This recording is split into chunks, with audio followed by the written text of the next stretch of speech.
I've made over $1 million by using Instagram as a conversion platform to actually nurture and convert the traffic that we have and turn them into sales. So I want to talk you through some of the key things that I do with my Instagram a little bit differently than other people that have really allowed us to make this amount of money from our social media. So first and foremost, Instagram highlights and your stories are going to be the key place where a lot of this conversion is happening. So your Instagram highlights, you kind of want to treat them like the nav bar on your website. You really want to hit home to all the key things that people would need to know about you, about your business, to be able to make a purchase decision.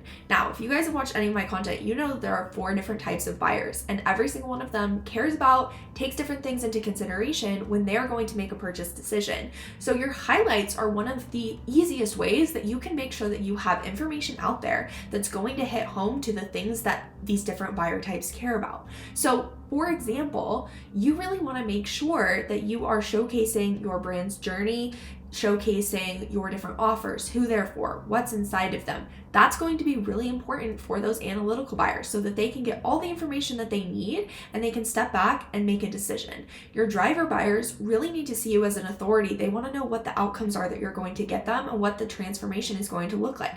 So having highlights that speak to your client results, their transformation, how you achieve that is going to really be beneficial and impactful for those driver buyers, as well as having a My Story highlight or something that really sets you apart from other people in your field, elevates you as an authority, and showcases why you do what you do and how you got there. Now, of course, for your expressive and amiable buyers, they're your more emotional buyer types. So again, your expressive buyers, they really want to see you as an authority. Amiable buyers, they need to trust you. They need to have that connection.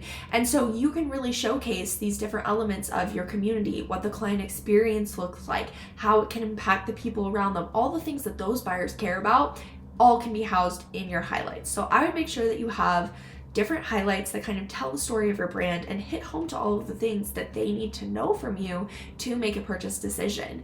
Think about your Instagram more as a landing page than a social media platform. When people come, what do they need to know before they can buy?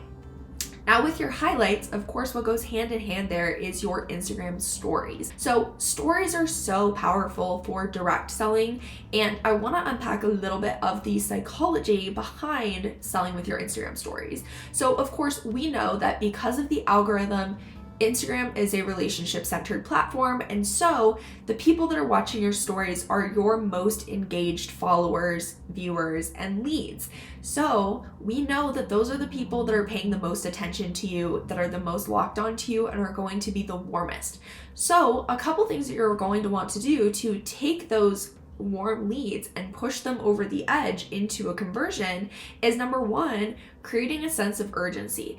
Loss aversion and urgency is the most powerful tool that you can use in sales psychology. The pain of a loss is 10 times more impactful than the pleasure of a gain. So if you can hit home to the fact that you're having a limited time offer or the spots are filling up, do this in an ethical, transparent way. I have other videos where I talk about this, where you can talk about promotions, deals, anything that you are doing that creates a sense of urgency. And then secondly, you want to leverage the bandwagon effect, which can go hand in hand with creating urgency, because if you're showing the hype for your offers, you're showing the demand, you're showing the DMs, you're getting the applications, the people signing up, that also creates a sense of urgency because you're showing people that they're running out of time. These offers are being filled by all of this demand that you have. And of course, we know the bandwagon effect. People want to do things that other people are doing. They'll follow along with everyone else. So when you can showcase such a big demand for your offers, really hit home to the fact that this is something that so many people need,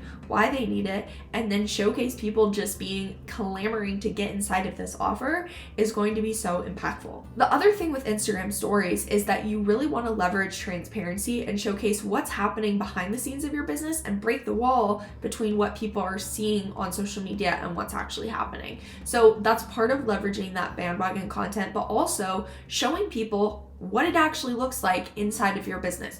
Are you on a coaching call? Are you doing an audit for a client? What are the things that you're actually doing where you can showcase, this is how I run my business, this is what's happening on day to day, and leverage it to be impactful? Why should they care about that? Maybe you're showing yourself doing a time lapse of an audit for one of your clients. You're able to unpack on your story, not only can they see you doing that, but you're talking about what it is, why it benefits them.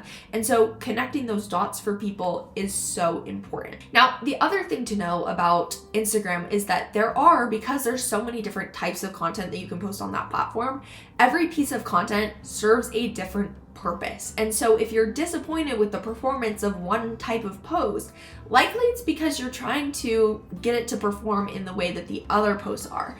So think about this, okay? Stories are for connection and conversion. That's to really push people over the edge and get them to take action to buy.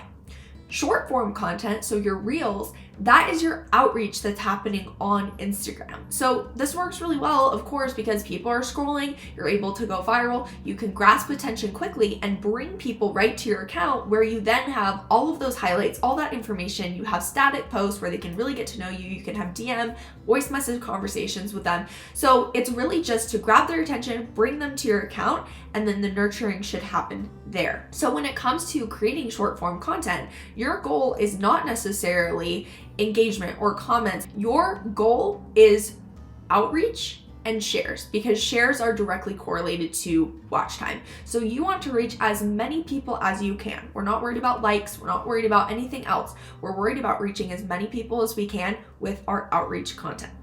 Now, your static posts, these play a different role in your strategy. These aren't meant to get hundreds of thousands of views. These are made to nurture and warm your audience so that they become one of those watchers on your Instagram stories. So what these are actually there to do is give people deeper insight and to create some agitational and solution-based content that's going to push people over the edge to want to work with you. So this is where we're infusing that sales psychology, where we're really highlighting the gaps in their understanding and how specifically you bridge that gap. So the analytics that we're looking at here are actually comments, DMs, and saves. That is what we're more concerned about with your static posts.